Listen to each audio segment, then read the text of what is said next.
numero 38 sa balota, Senator-to-be Rodante Marcoleta. Panoorin po natin ito.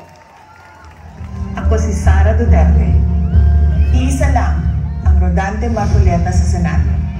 Hindi natitinag, hindi natatakot, at laging nasa panig ng tama.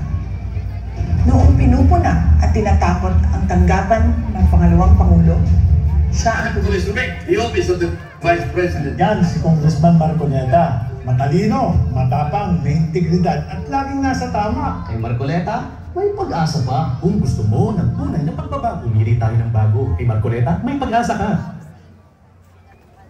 Numero 38, Rodante Marcoleta.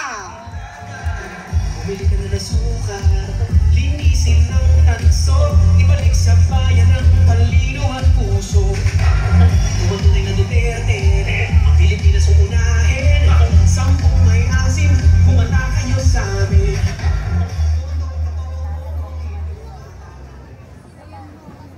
Kumusta po kayong lahat? Pagod na po kayo siguro sa dami na po nang nagsalita. Okay po ba kayo? Kumusta po ang kalagayan nyo sa buhay? Okay po? Okay? Okay po o hindi okay? Okay. Kumusta po ang presyo ng bigas? Hindi ba meron nagsabi na gagawin nating 20 pesos ang kilo ng bigas? Hindi ba sinabi yun? Nangyari? Kumusta po yung presyo ng gamot? Mura? Napakamahal po ng pangunahing bilihin ngayon. Lalong-lalo na, Ako si Sara Duterte. lalong-lalo na po ang pagkain. Totoo o hindi? Hindi na po kayang abutin ng kinikita po ng ating karaniwang manggagawa. Masyado na pong mataas ang presyo ng bilihin, samantalang ang kinikita po ay talagang halos hindi na umabot. Tama o hindi? Kumusta po ang presyo ng kuryente dito sa Quezon City? Ano po? Hindi po ba ninyo alam na nakalagay po sa batas na ginawa ng Kongreso kung ano ang pangunahing layunin ng batas sa kuryente? Alam niyo po ba? Baka hindi po niyo alam. Itong batas na ginawa ng Kongreso 24 na taon nang nakararaan, nakasulat po letra por letra, idulot ninyo ang serbisyo ng kuryente sa lahat ng Pilipino sa abot kayang halaga. Yun po ang nakasulat. Bakit po baliktad ang nangyari? Ngayon po, ang singil ng kuryente ang pinakamataas na po sa buong Asya. Kaya po lalong humirap ang ating buhay. Wala na pong gustong mamuhunan dito. Wala nang gustong magtayo ng negosyo, ng pabrika. Kapag sana naging mura ang kuryente, lahat po ay magninegosyo dito. Dadami, makakalikha tayo ng maraming trabaho, dagdag kita po sa mga Pilipino. Ito po ang dapat na mangyari. Kaya po ang ginagawa ngayon ng mga kandidato, puwera po ang PTP laban. Nagbibigay po ng ayuda, di ba? Alam po ba ninyo kung ilang klase ang ayuda na binibigay ngayon? Baka hindi po nyo alam. 5 klase ang ayuda. Merong 4-piece, merong MAIP, merong AIX, merong tupad, merong ano pa? AKAP. Kayo po ba ay nabibigyan lahat? Taas ang kamay ang hindi nabibigyan. Bakit napakarami naman yung hindi nabibigyan? Dapat po kasi ang nabibigyan ng ayuda hindi bababa sa 27 million na mahirap na Pilipino. Alam niyo ba yun? Hindi dapat bumaba sa 27 million na mahirap na Pilipino ang dapat makinabang sa mga ayuda. Alam niyo kung magkano lahat yun pag sinuma natin? 194 billion pesos. O ibig sabihin, ang daming nagtaas ng kamay, hindi pala lahat nabibigyan. Palagay ko, pinipili lang ang nabibigyan. Yung kakilala, yung kaalyado, yung mga leaders politiko siguro. Ibig nyo sabihin, wala man sa inyo. Eh, saan napupunta po yun? 194 billion pesos. Eh, yung iba po, halimbawa yung AX, 3,000 pesos yun. Dapat pagka binigay sa inyo, 3,000, hindi 1,000, hindi 500 pesos. Saan napupunta ngayon yung 194 billion pesos? Tama kayo. Nakukurap po yung pera ng bayan. Eh sabi ko nga, nag-uusap-usap po kami magkakasama sa PDP Laban. Ang sabi ko sa kanila, pag nanalo tayong lahat, ganito ang gagawin natin. Kailangan walang lamangan, lahat mabibigyan. Kung 27 million na mahirap na Pilipino, dapat ibigay lahat doon. Tama o hindi? O ganito po ang gagawin namin. Pumayag lahat po yung kasama ko eh. Kapag yung hindi namin kasama ay hindi pumayag, di makipagdebate sila sa amin. Kung may maganda silang ideya, okay lang.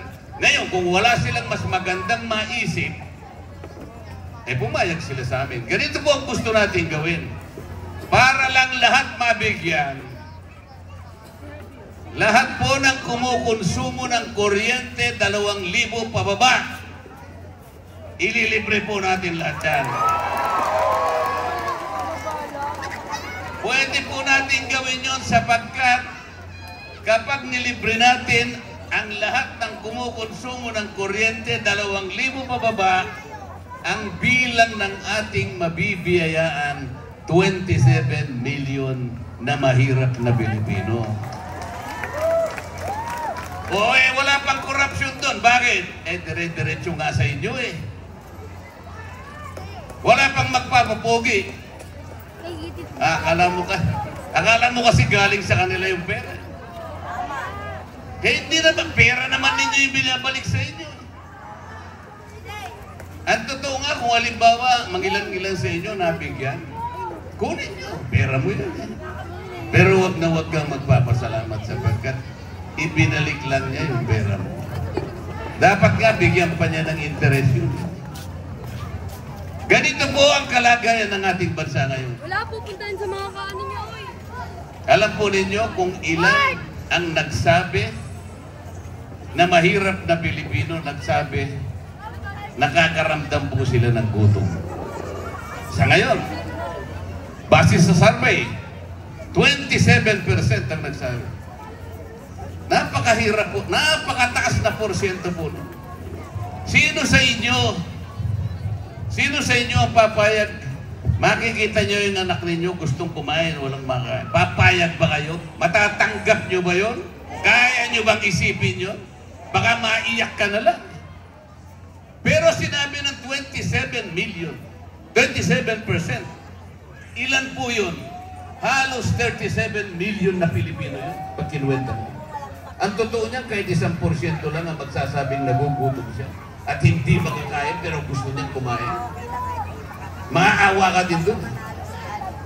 Pero bakit hindi ginagawa ng paraan ito? Bakit hindi ito ang unahin? Bakit ang inuuna ang pamumulitika sa ating bansa? Tingnan po ninyo ang ginawa nila. In-impeach nila ang Vice President. Isipin po ninyo. Kayo po ba gusto ninyong matanggal ang Vice President? Ang hina na sagot, parang iba eh. Parang ang iba yung nag-aalangan eh. Gusto nyo bang matanggal ang Vice President? Talagang hindi dapat matanggal ang Vice President. Alam nyo kung bakit? Wala naman siyang kasalanan eh. Wala siyang kasalanan. Nung siya ay usisain, nung yung pondo raw niya, yung confidential funds, ay inuusisa ng Kongreso, ang sabi ko po sa mga kasama ko, bakit po? Bakit tayo ngayon ang nag-uusisa ng pagkakagasta ng pondo ng isang opisina? Trabaho ba natin ito bilang miyembro ng House of Representatives? Wala pong makasagot. Wala pong makasagot sapagkat hindi namin trabaho ang mag-audit. Isa lamang pong opisina ang tinakdaan ng saligang batas na mayroong karapatan at mandato na usisain ng pagkakagasta ng pera ng bayan. Ito po yung Commission on Audit.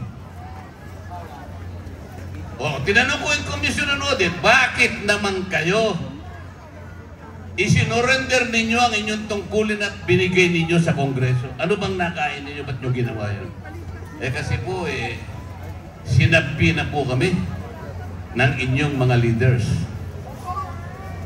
Sinumpi na ka lang? Bakit hindi ka tumutol? Bakit hindi mo sinabi sa speaker namin na mali ang ginagawa ng aming mga committees?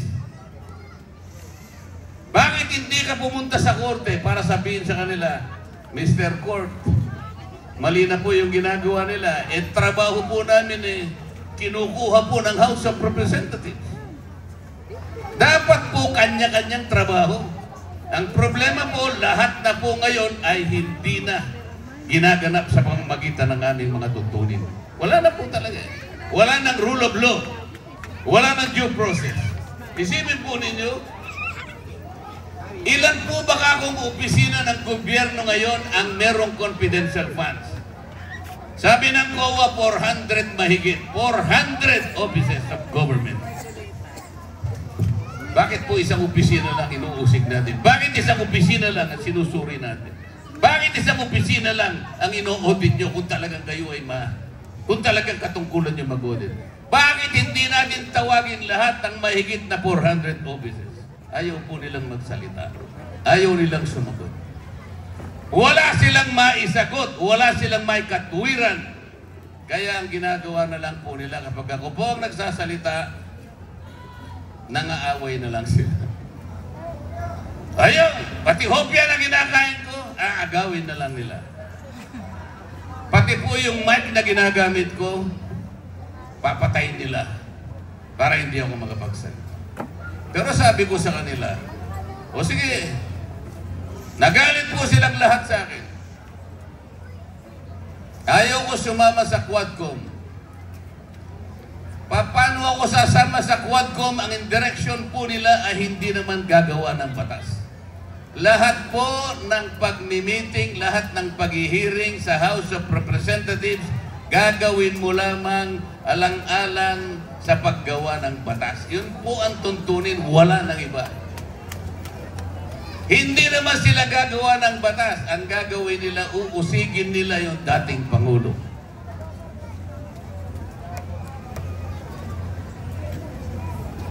O sabi ko sa kanila, anong gagawin yung batas? Marami kaming gagawin batas. Ano nga gagawin yung batas? Tinawag nyo lahat ang mga tao na kalaban ng dating Pangulo para usigin ninyo siya, para i-prosecute nyo, para i-persecute ninyo. Ito po nangyari September 2024. Wala kayong gagawing batas. Ang gagawin ninyo, uusigin ninyo ang dating Pangulo. Sinabi ko rin po sa kanila, September 2024, hindi kayo gagawa ng batas sa inyong ginagawang pagsusuri ng confidential funds. You will only impeach the Vice President. Nangyari po lahat ang sinasabi ko. Dalawang klase lamang po ang grupo ng kandidatong mga senador na haharap sa inyo sa inyo at sa gusto. Ang kampo ng PDP laban at ang kampo ng walang laban. Nagkakaintindihan po tayo? Dalawang klase lamang po. Ang mga kasapi sa PDP laban at yung kasapi sa walang laban. Yung kasapi sa walang laban, ang gusto nila matanggal ang Vice President.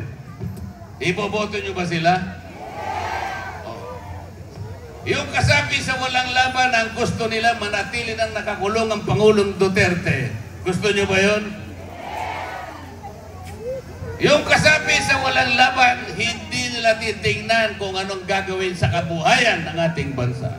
Iboboto nyo ba yun? Ang PDP laban lamang po ang gagawa ng maraming bagay para ituwid ang maraming mali na nangyayari sa ating bansa. Ang PDP laban lamang po ang pipigil para hindi matanggal ang Vice President. Ang PDP laban lamang po ang gagawa ng kaparaanan para makabalik sa lalong madaling panahon ang dating Pangulo ng Republika ng Pilipinas. Ano ngayon ang pipiliin ninyo? Yung walang laban o PDP laban? Pero kailangan magkaintindihan po tayo. Gusto ko po salitaang matino. Parang salitang sabungero. Gamitin ko na po yun.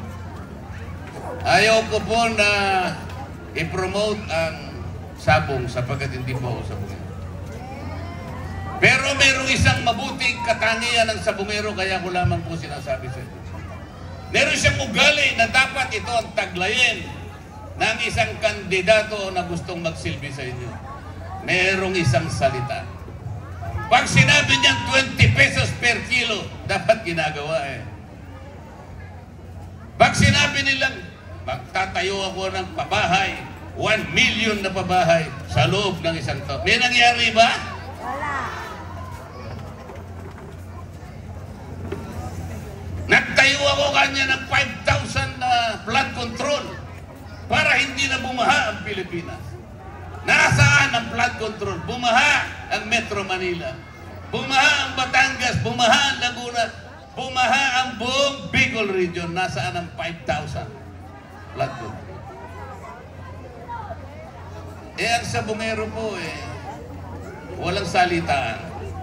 Ang sabungero po walang kontrata.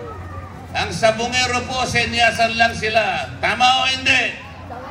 Kahit magkakalayo sila kagaya nito, gaganon lang po yung sabungero. Gaganon. Gaganon. Hindi ba ganun ang senyas sa sabungan? Pero senyas lang, nagkakaintindihan sila. Senyas lang, hindi tatalikod sa pinag-usapan. Senyas pa lang. Pero dito, batas na nga hindi natutupad. Nakasulat na nga sa batas, hindi pa natutupad. Kaya po ngayon, ang pakiusap ko sa inyo, salitaan na parang sabungero. Kailangan po manalo ang PDP laban sa kadahilanan na aking inilahat sa inyo ngayong gabi. Umaasa po ba kamo na inyong tatangkiligin ang PDP laban? Para po makabalik kami sa lugar na ito. Babalik kami sa lugar na ito. Ngunit sana po, pagbabalik namin, lahat kami na nagsalita ngayon, ganap na senador na ng ating bansa. Salamat po sa inyong lahat. Wala kaming may babayad sa inyo, wala kaming dalang ayuda. Uutangin muna namin sa inyo. Papayaran namin sa inyo ng tapat na paglilingkod. At dahil inutang lang namin sa inyo, dadagdagan pa po namin ng interes. Mas matinding paglilingkod pa ang gagawin namin sa inyo. Maraming salamat po sa inyong lahat. Maraming salamat po. Numero 38, Attorney Rodante Marcoleta.